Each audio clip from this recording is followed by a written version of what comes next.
पिंपरी चिंचवडमधील बालाजीनगर प्रभागातील 4500 मतदार गायब। पिंपरी चिंचवड पालिकेच्या प्रारूप मतदार यादीतील घोळ उघडकीस। स्थायी समितीच्या माजी अध्यक्षा सीमा सावळेंचा यादीवर आक्षेप।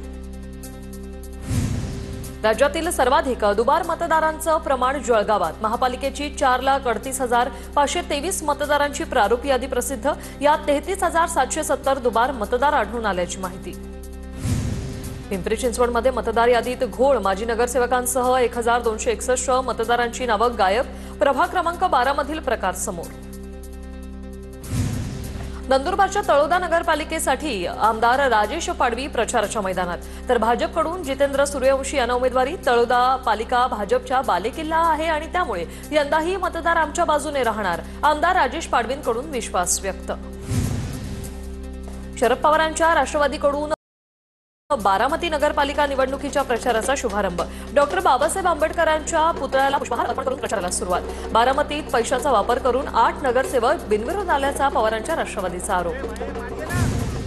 जळगावच्या शिंद्रुणी नगरपंचायतीचे शिंदेच्या शिवसेनेचे उमेदवार परतले। शिंदे सेनेचे उमेदवार अज्ञातस्थळी गेले होते। उमेदवारी अर्ज मागे घेण्याची मुदत संपल्यानंतर उमेदवार परतले। चंद्रपुरात भाजपच्या 450 नगरसेवक इच्छुकांसाठी पक्षांची एक अनोखी कल्पना। राज्य आणि केंद्र सरकारची विकास कामं जनतेत पोहोचवण्याचे इच्छुकांना दिलं लक्ष, तर पक्षाचा विजय हेच सर्वोच्च ध्येय समजून पुढे चला। आमदार किशोर जोरगेवारांचा उमेदवारांना कानमंत्र। चिपळूण नगराध्यक्ष पदाच्या निवडणुकीत काँग्रेसच्या उमेदवारांचा एक नवा ट्विस्ट। शिंदेच्या शिवसेनेत सक्रिय असलेले सुधीर शिंदेंना काँग्रेसकडून उमेदवारी। शिंदे गटाने उमेदवारी देण्याचा शब्द न पाळल्याने सुधीर शिंदेने अपक्ष लढण्याचा निर्णय घेतला होता। रत्नागिरी जिल्ह्यासाठी 7 नगराध्यक्षपदासाठी 43 उमेदवार रिंगणात, तर 151 जागांसाठीच्या नगरसेवक पदासाठी 453 उमेदवारांनी केले अर्ज। नगरसेवक पदाच्या निवडणुकीत अपक्षांची संख्या अधिक। पुण्याच्या वडगाव नगरपंचायत निवडणुकीतून 19 जणांची माघार। नगरपंचायतीच्या निवडणुकीत 45 उमेदवार रिंगणात। नाशिक जिल्ह्यातील राजकीय वातावरण तापलं। नगराध्यक्षपदासाठी तब्बल 56 उमेदवार रिंगणात, तर नगरसेवक पदासाठी 1028 उमेदवार निवडणुकीच्या रिंगणात। महायुतीतीलच पक्ष एकमेकांसमोर उभे असल्यानं ही लढत चुरशीची होण्याची शक्यता। दौंड नगरपालिकेच्या निवडणुकीसाठी मविया एकत्र। ठाकरेंच्या शिवसेनेला राष्ट्रवादीने 1 जागा सोडली, तर राष्ट्रवादी 25 जागांवर लढणार। विकास कामांच्या मुद्द्यावर दौंड नगरपालिकेत एकत्र लढणार। पंढरपूर नगरपरिषद निवडणुकीत भाजपकडून सासू आणि सुनेला उमेदवारी। नगराध्यक्षपदासाठी सासून श्यामल शिरसाट, तर नगरसेवक पदासाठी सून प्रतीक्षा शिरसाट निवडणुकीच्या रिंगणात।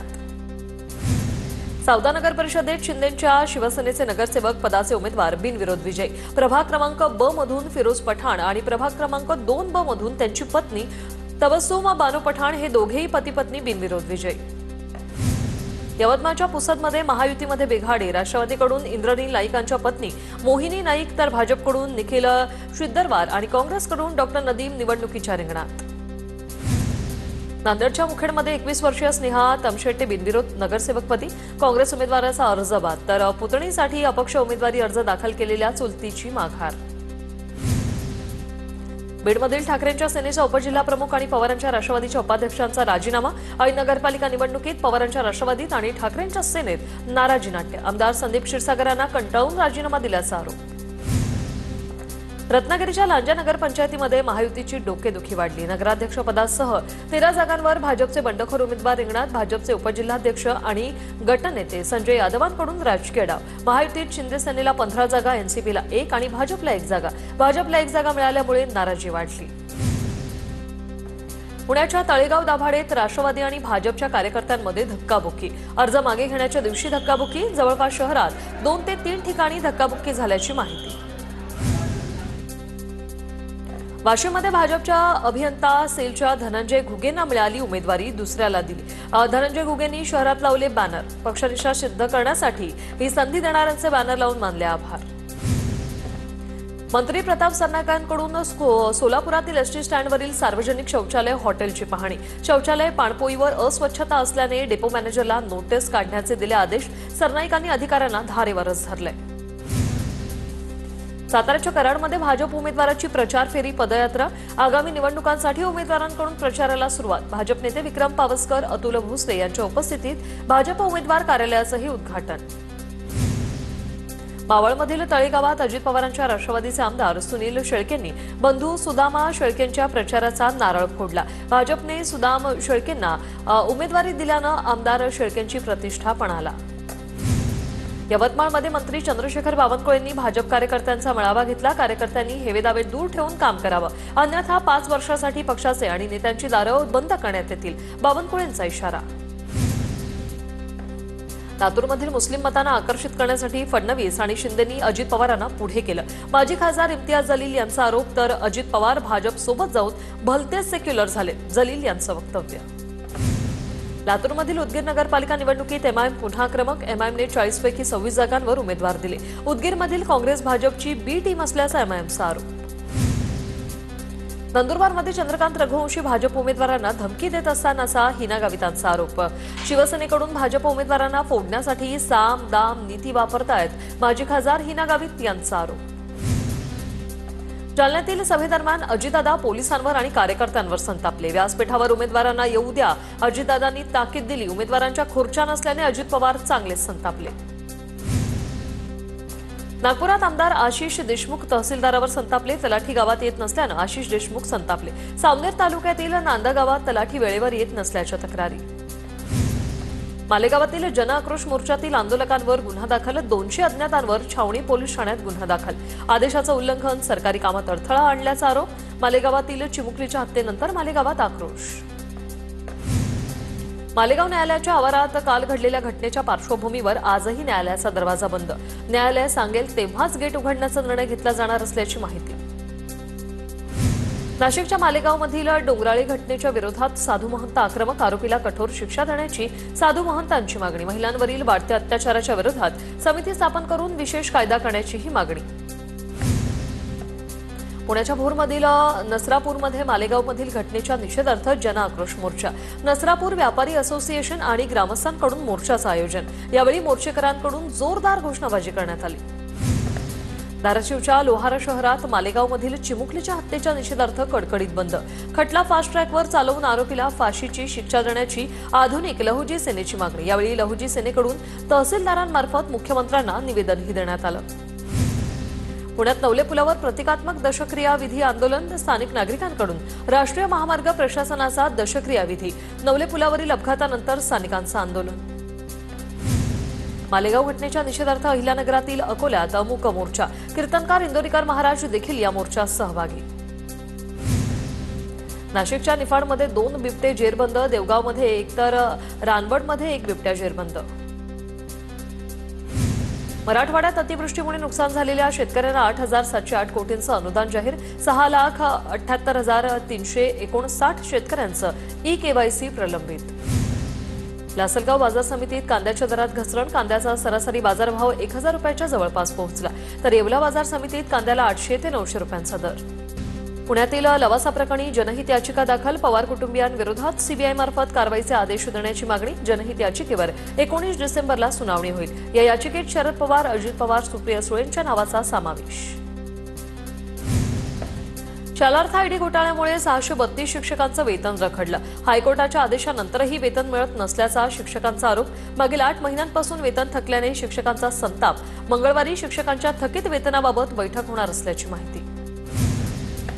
मराठा आरक्षणावर 11 डिसेंबरला सुनावणी होणार। आरक्षणाला विरोध करणाऱ्या याचिकांवर युक्तिवाद पूर्ण। न्यायमूर्ती रवींद्र घुगे, संदीप पारणे आणि निजामुद्दीन जमादार यांच्या खंडपीठासमोर सुनावणी सुरू। भाजप नेते प्रवीण दरेकर साईंच्या दरबारी। दरेकरांनी कुटुंबियांसमवेत शिर्डीला साईंच्या समाधीचं दर्शन घेतलं। चंपाषष्ठीनिमित्त येवल्यातील ऐतिहासिक खंडेराव मंदिरात घटस्थापनेचा उत्साह। पुढील 5 दिवस खंडेराव महाराज उत्सव समिती येवला यांच्या वतीने विविध धार्मिक आणि सांस्कृतिक कार्यक्रमांचं आयोजन। महिला क्रिकेट विश्वचषक विजेती खेळाडू स्मृती मंधानाचा उद्या सांगलीत लग्न सोहळा। सांगलीतील घरी पोलिसांचा मोठा बंदोबस्त। श्वान पथक आणि बॉम्बशोधक पथकाकडून या परिसराची पाहणी। साताऱ्याच्या पाटणमध्ये मंत्री शंभूराज देसाईच्या वाढदिवसानिमित्त 104 फुटी भगवा ध्वज उभारण्यात आला। मंत्री शंभूराज देसाईंच्या उपस्थितीत ध्वजाचं लोकार्पण। यावेळी ध्वज उभारणाऱ्या सहकाऱ्यांचा जाहीर सत्कारही करण्यात आला। वर्ध्यात गौतमी पाटीलच्या कार्यक्रमात गोंधळ। कार्यक्रमातील गोंधळाचे व्हिडिओ व्हायरल। मागच्या प्रेक्षकांना दिसत नसल्याने गोंधळ झाल्याची माहिती। प्रेक्षकांनी खुर्च्या फेकत गोंधळ घातला। नाशिकमध्ये कामगार आणि कंपन्यांच्या संदर्भात महत्त्वाची पत्रकार परिषद. कंपन्यांना सरप्राईज व्हिजिट केली असून किमान वेतनाबाबत मोठा गोंधळ असल्याची धक्कादायक बाब समोर. महाराष्ट्र राज्य किमान वेतन सल्लागार मंडळाचे अध्यक्ष गणेश ताठेंची माहिती. सांगलीत विनापरवाना बंदुकीची खरेदी विक्री करणाऱ्या दोघांना अटक. जत पोलीस स्थानकाच्या पथकाची मोठी कारवाई. आरोपीकडून 6 पिस्तूल, 20 जिवंत राऊंडसह 3,46,000 रुपयांचा मुद्देमाल जप्त. अमरावती पालिकेच्या फायर ब्रिगेड कर्मचाऱ्याची आत्महत्या. वरिष्ठांच्या त्रासाला कंटाळून आत्महत्या केल्याचा आरोप. राजेश मोहन असं आत्महत्या करणाऱ्या या कर्मचाऱ्याचं नाव. आत्महत्या प्रकरणी अग्निशामक दलाच्या 2 जणांचं निलंबन. बीडमधील एका कॉफी शॉपमध्ये अल्पवयीन मुलीवर लैंगिक अत्याचार. केज पोलीस ठाण्यात गुन्हा दाखल. आरोपी फरार. अधिक तपास सुरू.